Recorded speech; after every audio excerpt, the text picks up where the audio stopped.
Assalamualaikum warahmatullahi wabarakatuh. Perkenalkan, nama saya Ataya Pratiwi. Saya dari Fakultas Ilmu Sosial dan Ilmu Politik jurusan Antropologi. Saya dari kelompok 5 heroin. Di sini saya akan menjelaskan apa itu heroin. Heroin adalah narkoba yang sangat membuat ketagihan. Digunakan oleh jutaan pecandu di seantero dunia yang tidak mampu mengatasi kedesakan yang menghancurkan untuk tetap menggunakan narkoba ini di setiap hari di dalam hidupnya. Diketahui apabila mereka berhenti, maka mereka akan mengalami kengerian sakau atau yang disebut putus zat. Perkenalkan, nama saya Aulia Rizky Rustianasari dari kelompok 5. Heroin seperti opium dan morfin dibuat dari damat tumbuhan tebu, mirip susu seperti resin opium. Awalnya dilepaskan dari kelopak bunga popi. Opium ini disuling untuk membuat morfin, lalu disuling lagi menjadi berbagai bentuk heroin yang lainnya. Kebanyakan heroin yang disuntikan akan menciptakan resiko tambahan bagi pemakai yang menghadapi bahaya HIV atau penyakit infeksi lainnya, selain rasa sakit oleh adiksi.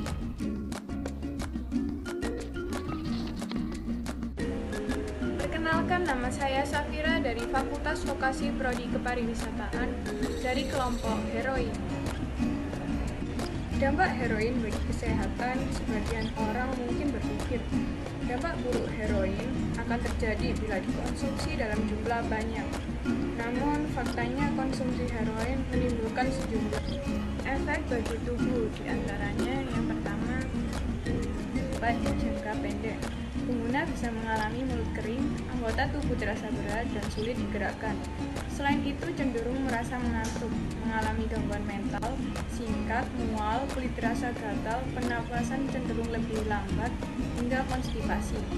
Beberapa efek ini terjadi mengapa beberapa saat hingga beberapa hari setelah Perkenalkan, nama aku Atina dari kelompok 5 heroin. Yang kedua, kekebalan tubuh akan menurun. Pengonsumsian heroin jangka panjang akan mengakibatkan kekebalan tubuh kita akan menurun. Semisal pada kemudian hari kita lebih mudah terserang penyakit lainnya. Yang ketiga, masalah gangguan hati. Tak jarang juga pecandu heroin akan terinfeksi gagal hati di kemudian hari. Yang keempat, gangguan pencernaan. Bagi pecandu heroin, jika kita mengkonsumsi heroin secara terus-menerus, akibatnya feses akan tertumpuk di dalam usus dan mengakibatkan konstipasi ke depannya. Halo, saya Aulia Humaira dari kelompok heroin. Dampak negatif dari heroin yang kelima yaitu gangguan pada sistem hormon, di mana para pecandu atau para pengguna heroin jangka panjang akan mengakibatkan penurunan pada sistem hormon seksual mereka. Mereka akan kurang bergairah dalam berhubungan seksual, tidak subur dan juga menstruasi tidak teratur. Yang keenam yaitu gangguan pada sistem saraf, di mana heroin jika dikonsumsi pada jangka pendek akan mengakibatkan penggunanya tahan terhadap nyeri, tetapi jika mereka sudah mengkonsumsi heroin jangka panjang, maka akan mengakibatkan mereka lebih sensitif terhadap nyeri dan terjadi gangguan pada sistem saraf mereka. Assalamualaikum, hai, perkenalkan aku Aulia Rahmah dari kelompok heroin. Di sini aku akan menyampaikan upaya dan strategi dalam pencegahan penggunaan narkoba. Upaya yang paling baik dalam menanggulangi penyalahgunaan narkoba tentunya adalah melalui upaya pencegahan yang dilakukan kepada manusia sebagai calon pengguna dan pengadaan narkoba serta pemasarannya. Pencegahan yang dapat dilakukan antara lain yang pertama, pencegahan primer atau primary prevention. Pencegahan ini dilakukan kepada orang yang belum mengenal narkoba serta komponen masyarakat yang berpotensi dapat mencegah penyalahgunaan narkoba. Kegiatan-kegiatan yang dapat dilakukan melalui upaya pencegahan ini antara lain yang pertama, penyuluhan tentang bahaya narkoba, yang kedua, penerangan melalui berbagai media tentang bahaya narkoba, dan yang ketiga, pendidikan tentang pengetahuan narkoba dan bahayanya. Halo teman-teman, nama saya Aurelia dari kelompok heroin. Pada kesempatan kali ini, aku bakal nunjukin kalian apa sih yang namanya secondary prevention. Jadi secondary prevention itu biasanya kita sebut sebagai pencegahan sekunder. Pencegahan sekunder ini itu dilakukan kepada orang-orang yang ingin coba-coba untuk melakukan penyalahgunaan narkoba. Dan pencegahan ini juga bisa dilakukan oleh seluruh kalangan masyarakat untuk melakukan pemberhentian dalam penyalahgunaan narkoba. Lalu apa aja sih kegiatan yang bisa dilakukan selama pencegahan sekunder ini? Yang pertama yaitu deteksi dini di kalangan anak-anak yang berpotensi untuk melakukan penyalahgunaan narkoba. Yang kedua bisa dengan konseling. Yang ketiga bisa dengan kunjungan sosial ke rumah-rumah warga. Lalu yang keempat yaitu melakukan pendidikan mengenai penyalahgunaan narkoba. Dan yang kelima adalah pembelajaran tentang life skill. Life skill ini tuh banyak banget macamnya. Bisa seperti keterampilan untuk berkomunikasi, keterampilan untuk menerima pendapat dari orang lain, ataupun keterampilan dalam memutuskan sesuatu hal. Perkenalkan, nama saya Awanda Nurfadia dari kelompok 5 Heroin. Yang ketiga, pencegahan tertiar atau tertiary prevention. Pencegahan ini dilakukan kepada orang yang sedang menggunakan narkoba dan yang pernah atau mantan pengguna narkoba, serta komponen masyarakat yang berpotensi dapat membantu agar berhenti dari penyalahgunaan narkoba dan membantu bekas korban narkoba. Untuk dapat menghindari kegiatan-kegiatan yang dilakukan dalam upaya pencegahan ini, antara lain: pertama, konseling dan bimbingan sosial kepada pengguna dan keluarga serta kelompok lingkungannya. Dan yang kedua, menciptakan lingkungan yang kondusif bagi bekas pengguna narkoba agar mereka tidak terjerat untuk kembali sebagai pengguna narkoba.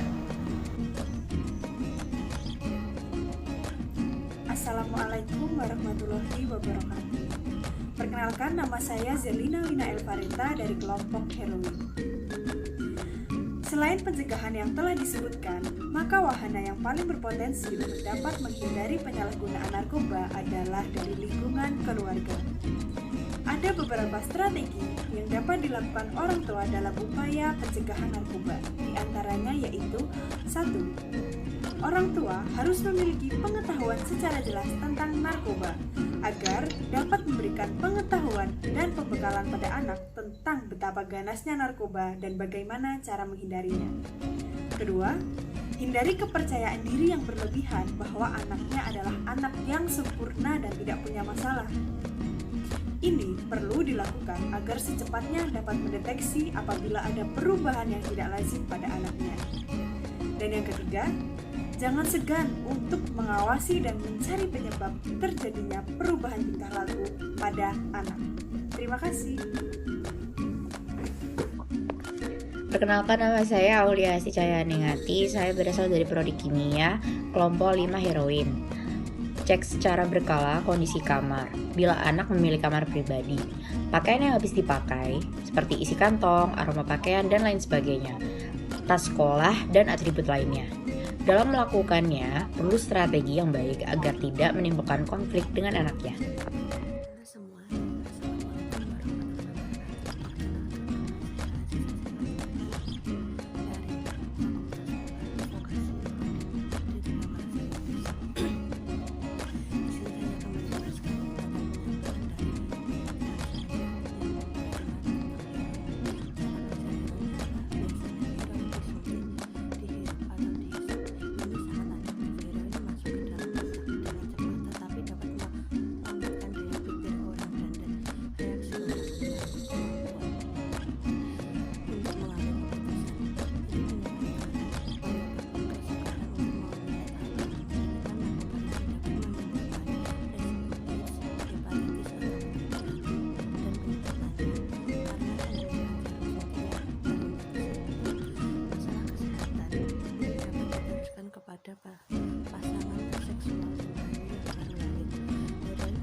dikarenakan pengguna lama yang belum sembuh ditambah dengan pengguna baru.